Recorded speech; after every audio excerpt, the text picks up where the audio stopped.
Au terme d'une campagne de second tour, où la liste que je conduisais était opposée à l'union complète de la gauche et à l'union des extrêmes droites, les Havraises et les Havrais m'ont placé en tête avec 3500 voix d'avance. Je veux d'abord remercier les Havraises et les Havrais qui m'ont à nouveau fait confiance. Cette confiance, elle m'honore et elle m'impose d'être à la hauteur de ce que j'ai entendu pendant cette campagne. Car loin des sondages et des commentaires parisiens, les Havraises et les Havrais ont dit leur envie de poursuivre la transformation du Havre. Ils ont exprimé leur confiance en une équipe qui a toujours tenu tous ses engagements.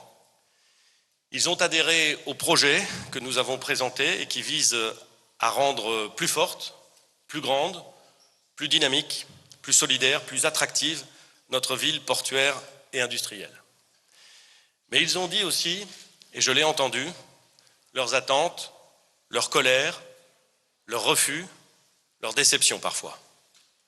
Dans une ville industrielle, portuaire, désormais touristique, mais toujours populaire, on ne peut qu'être frappé par l'immense attente de sécurité et de tranquillité, de civisme retrouvé, d'autorité à la fois ferme et apaisée, de justice sociale et de justice tout court d'ailleurs. Les Havraises et les Havrais m'ont fait confiance et ils m'ont dit qu'ils voulaient que nous trouvions des solutions pour que l'accès à un médecin soit plus facile. Ils m'ont dit qu'ils voulaient que le vieillissement progressif de notre société soit mieux pris en compte et qu'il fallait aider les aidants. Ils m'ont dit que faire tourner un hôpital, même quand il fonctionne bien, c'était un exercice épuisant.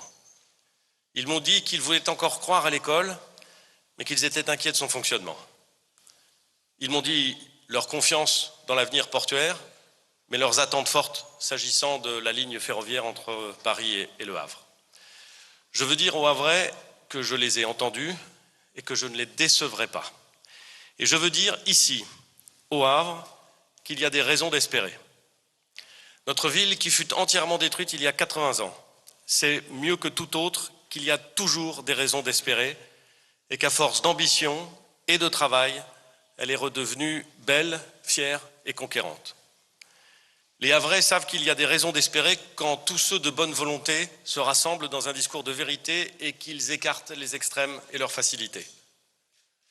Nous, Havrais, nous le disons aux Français aujourd'hui, oui, il y a des raisons d'espérer dans notre jeunesse créative et pleine d'ambition, capable de créer et de construire un nouveau monde plus respectueux de l'homme que le nôtre, plus attentif à notre planète et à notre avenir.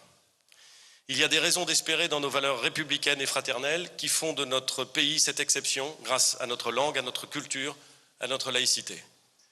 Il y a des raisons d'espérer car l'énergie, la volonté, l'audace, cette vertu bien française, sourit toujours à ceux qui, d'où qu'ils viennent, toujours de bonne volonté, se relèvent et portent une fois encore la fierté d'être Havrais et la fierté d'être Français. Je vous remercie.